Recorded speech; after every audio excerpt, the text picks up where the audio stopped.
Now by code they can only shim a window a 1/4 inch, and here I put a 1/4 inch shim in here for an example, and even with that 1/4 inch shim and it not being on a bevel, still allows me to put my drywall in there and it's even with the shim and it won't move back, and you can screw it here and you can screw it here, and then they can mud their drywall mud to cover that shim and the drywall and everything, and this way everything comes out with a nice even reveal on the window.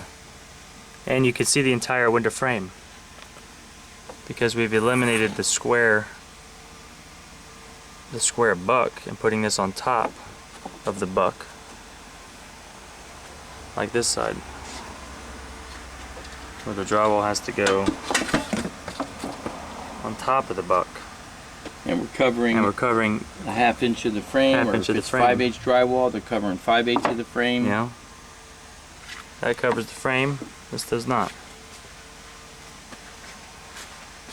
This does not use the piece of angle that this side uses behind the drywall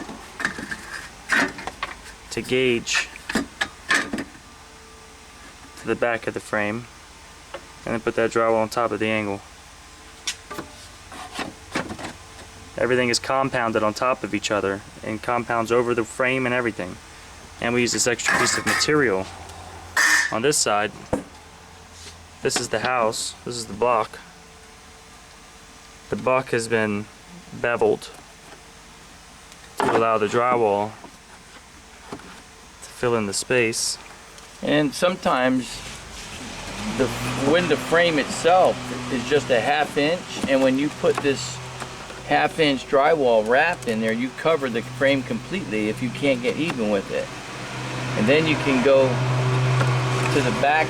If you looked outside the window, you'd see the drywall from the back of the house, outside the house, because they couldn't get the drywall even with the window frame.